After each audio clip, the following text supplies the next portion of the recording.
महामंडळांच्या जागा वाटपावरून आता अजित पवार नाराज आहेत का अशा शक्यता वर्तवल्या जातात। कारण महामंडळांच्या संदर्भात अजितदादा शिंदे फडणवीसांशी बोलणार आहे। राष्ट्रवादीच्या कोट्यातील महामंडळ तातडीने देण्याची मागणी देखील ते करण्याची शक्यता आहे। शिवसेनेला महामंडळाचं वाटप केल्यानंतर आता राष्ट्रवादीमध्ये अस्वस्थता पसरलेली आहे। महत्त्वाची बातमी, महामंडळांचं वाटप करण्यात आलं आणि त्यावरून आता अजित पवार नाराज असल्याची शक्यता आहे। तर महामंडळाच्या संदर्भात अजितदादा शिंदे फडणवीसांसोबत महत्त्वाची चर्चा करणार आहे। राष्ट्रवादीच्या कोट्यातील महामंडळ तातडीने देण्याची मागणी ते करतील।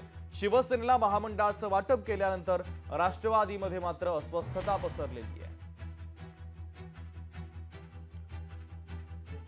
दरम्यान या संदर्भात जितेंद्र आव्हाड आणि प्रवीण दरेकर या नेत्यांच्या प्रतिक्रिया समोर आलेल्या आहेत। दोन्ही प्रतिक्रिया ऐकूयात।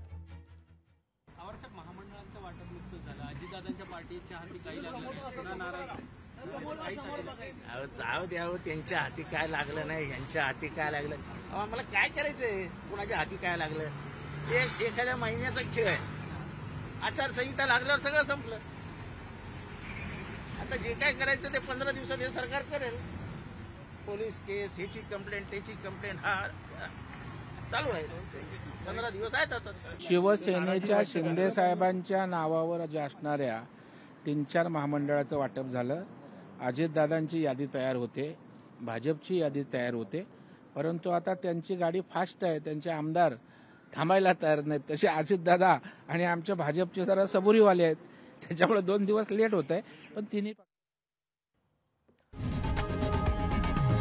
लोकशाही मराठी ऐका, पहा, जागरूक रहा।